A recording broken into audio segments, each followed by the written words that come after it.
السلام عليكم. لا تنسى الاعجاب بالفيديو والاشتراك في القناة بعد قيامك اولا بذكر الله. افترابات أو تجاوزات لا نريد أن نصل إليها، فنريد أن نسمع أو يسمع صوت العقل والحكمة، وأننا نجتاز هذه المرحلة بهدوء حتى نضمن استقرار ووحدة الجزائر على كل تقدير. لكن فيما لو فعلا تقول بأنه سنسمع أخبار اليوم يمكن أن يتم فيها الإعلان عن سحب ترشيح الرئيس بوتفليقة، لأنه هناك أيضا أنباء بأنه الطائرة التي نقلته إلى جنيف عادت من دونه، يعني حتى صحته لا يعرف بعد ما هي حالتها. فيما لو صحت تنبؤات حضرتك، ما هو البديل بالنسبة لداعمي ترشيح الرئيس بوتفليقة؟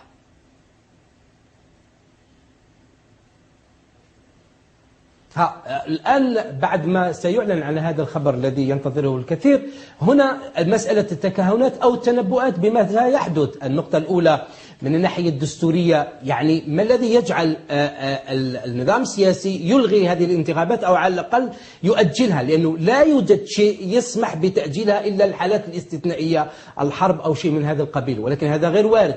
النقطة الثانية هو أنه سنمضي في الانتخابات وسيكون هناك ترشيحات، ولكن الترشيحات ستكون بمجموعة من المترشحين الذين اقتحموا هذا الميدان أو هذا المجال في وقت وجود شخصيات وطنية ترددت ورفضت المشاركة في الانتخابات، لأنها في البداية رفضت أن تدخل في العملية السياسية لأنها محسوبة بشكل مسبق. لهذا أعتقد أن السيناريو الذي هو أكثر طلبا وأكثر إلحاحا هو أن تؤجل الانتخابات حتى ندخل في مرحلة تنظيم البيت من الداخل وفتح المجال وتحضير الأرضية لمشاركة الجميع في ظروف وفي شفافية واضحة، ويكون النظام السياسي والسلطات المعروفة بالسهر على مثل هكذا مناسبات تعطي وتقف على مسافة واحدة مع كل الأطراف وكل المترشحين. وهذا الذي يجعل المعارضة اليوم في هذا التوقيت تجتمع وتفكر هي الأخرى في وضع سيناريوهات أو حلول. قد يكون من بين هذه الحلول هو الانسحاب مثلا، إذا ما أصر الرئيس عبد العزيز بوتفليقة مثلا الترشح، أو أنها تطلب بالتأجيل، أو أنها تتوافق على مرشح إجماع. إذن الكل ينتظر في ظل هذه السويعات، سيكون هنالك قرارات حاسمة بالنسبة للنظام السياسي وحتى للمعارضة وكل ما نتحدث عنه. يعني هناك نظام سياسي دكتور علي، كل ما نتمناه هو أن هناك نظام سياسي لديه خيارات، هناك معارضة ستجتمع اليوم ويمكن أن نستمع لخياراتها أيضا تبعا للحديث الذي حضرتك تقول بأننا سننتظره في السويعات المقبلة. لكن هناك أيضا الشارع الذي خرج من دون دعوة أحزاب سياسية، يعني ليس هو بالضرورة ينتمي لأحزاب المعارضة أو لغيرها. هذا الشارع هو الذي خرج في التظاهرات وهو الذي محتقن. ما الذي برأيك سيتصرفه الشارع الآن؟ هل سيرضى بقرار تأجيل الانتخابات على سبيل المثال؟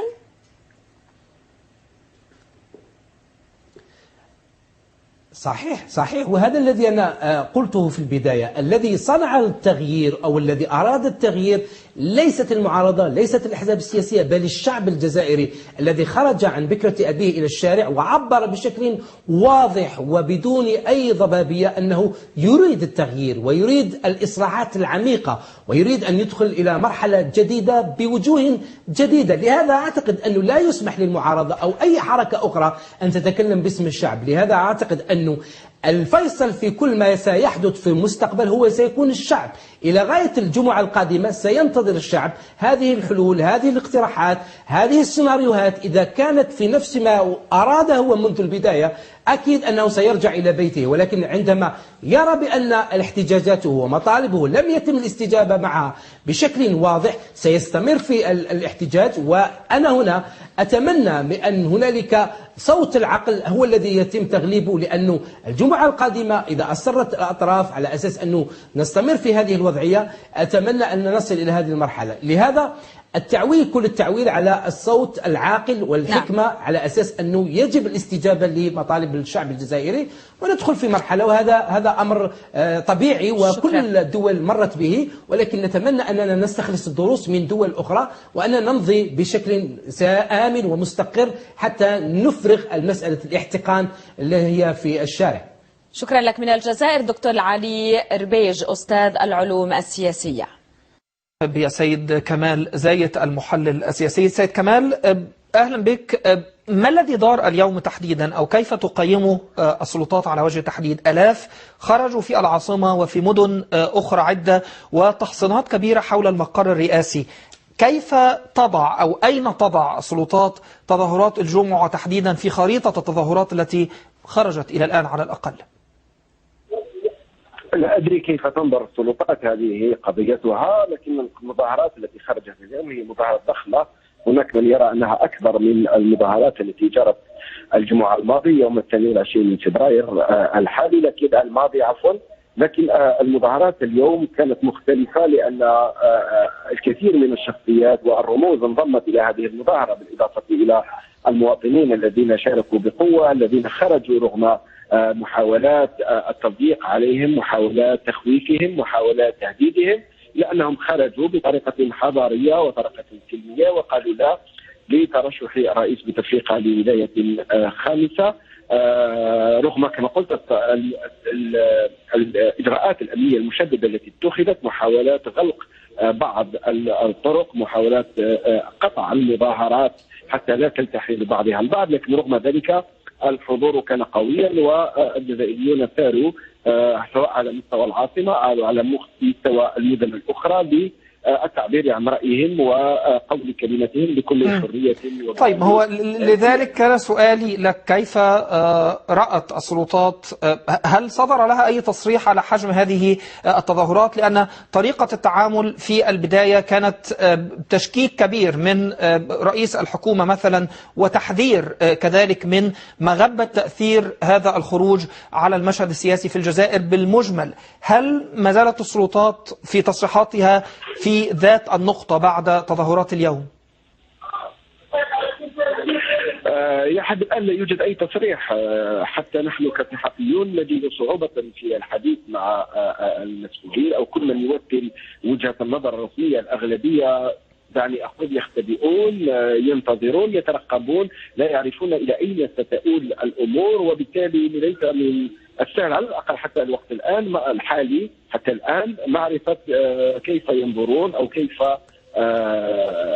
يعتقدون أن الأمور ستسير. وهذا هو السؤال، كيف ستسير الأمور؟ نحن اليوم في أول أيام مارس، آخر أجل لإيداع ملفات الترشح هو يوم 3 من مارس، وبالتالي غالبا إذا ما أصرت الجماعة التي تريد ترشيح الرئيس لولاية الخامسة، إذا ما أصرت على الذهاب إلى هذا الترشيح وتسليم الملف بشكل رسمي على مستوى المجلس الدستوري، لا أحد يعرف كيف ستكون ردة فعل الشارع. ما هي البدائل في هذه النقطة تعتقد سيد كمال من وجهة نظرك؟ يعني هناك من يرى أن تحت ضغط الشارع ربما سيلجأ الحزب الحاكم للتراجع عن ترشيح بوتفليقة كاسم، ولكنه سيقدم اسم آخر ربما يضمن له حظوظ أفضل في الانتخابات القادمة. وبالمقابل هناك من مازال يرى أن لدى بوتفليقة ولدى معسكر بوتفليقة أوراق يمكن أن يستند عليها لمقاومة هذا الحراك. أي السيناريوهين تعتقد أنه أقرب للتحقيق؟ هناك في الحقيقة 3 سيناريوهات، والسيناريوهين الأقرب هما ما قلته في سؤالك، أي قد يجب النظام وليس سلطة بوتفليقة. هناك فرق بين النظام كنظام وبين السلطة الحاكمة التي يمثلها بوتفليقة، وهي جماعة إذا ما استطاع أو ما قرر النظام أن يجد مرشحا آخر، قد يسير الأمر بنوع من الهدوء، قد يتقبل الشارع. هناك كلام مثلا عن ترشيح سعيد بوحجة وهو رئيس البرلمان السابق الذي أقيل أو الذي انقلب عليه بطريقة غير دستورية وغير شرعية. هو مجاهد، هو رجل هادئ، رجل ليست لديه خصومات، قد يجد فيه النظام حلا وسطا لتمرير مرحلة انتقالية. أم السيناريو الثاني كما قلت قد يكون هو المرور بالقوة وتجاهل كل هذه الأصوات وتجاهل كل هذه الجماهير. في اعتقادي هذا سيناريو مكلف وخطير وغير محمود العواقب إذا ما أصرت السلطة على الذهاب إليه. أما السيناريو الثالث هو الذي قد